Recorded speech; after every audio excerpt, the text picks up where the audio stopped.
Welcome to Saving Our Society. One life, one job at a time, which is our theme and our motto. My name is John Conyers, founder and executive director of Saving Our Society. I would like to take this opportunity to share with you some of the work that we have been doing over the past few years.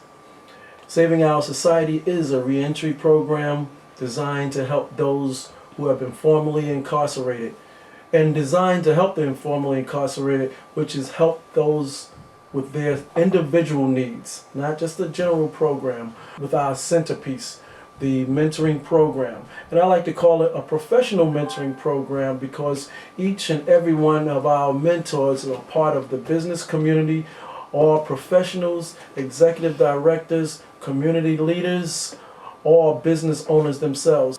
So that kind of works for us, the professional mentoring program, because number one, everyone that's coming out of prison, their first concern is a job.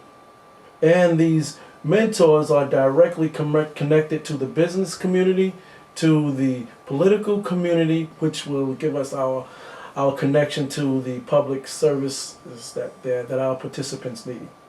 Saving Our Society has 4 pillars, and the first pillar is philosophy building. Meaning that we should, anyone, myself being someone who's been formerly incarcerated, has walked through these steps myself, we need to have a solid foundation in what we are going towards, what we truly believe in, so there will be no doubt when we are traveling these hard roads, when things happen, that we can fall on exactly what our philosophy in life is and where we're going. Our second pillar is effective communication. Many people coming out of imprisonment, they have their own language, of course. And once they come out, that language does not apply in our community and in the workforce and in any social environment. And we approach this very seriously because a person coming out of prison has to know how to communicate properly. So effective communication is our second pillar. Our third pillar, which is very close to my heart, and I think is important for anyone who's been formerly incarcerated, is volunteerism. I know many of us figure, well, we've done our time in prison, we paid our debt to society, but no, it doesn't stop there.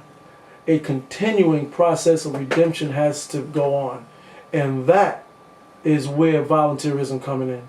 Letting people know that you're not just coming out here looking for a handout, that you're willing to be a part of the solution, part of this problem solving that probably you have caused in your communities. So I believe that everyone that coming into Saving Our Society owes some volunteer time. We have one of our guys who are in our mentoring program have logged in over 50 hours of volunteer time. And that's what we expect when people come to Saving Our Society. And we expect that for them. It will let them know that they're not just holding their hands out looking for something, not being enabled, but they are figuring that they have some importance, they have something to give also. So I think volunteerism is one of my favorite pillars here. I myself and our participants have engaged in is at Habitat for Humanities of Westchester County. We've helped many families with moving, with cleaning up. And many of our participants participate in is our restoration of Summerfield Church, which is a historical site, which I think is very important, and we had a lot of input and a lot of assistance with that volunteer project. Last but never the least is spiritual empowerment. Our religion, what we truly believe in. I put it down as spiritual empowerment because we want everybody to understand what we're talking about. But the basis of this is what motivates you, what gets you out of bed every morning. What life source do you depend on? Some of us say God. Some of us say the universal forces. But I believe that we all have a spiritual foundation, something that's truly going to be there when everything else is gone, is your belief in God. Whatever belief system that you have, that is what's going to sustain you in the worst times to come. So that is a very important pillar to us, and it should be to all of us when everything else has deserted us.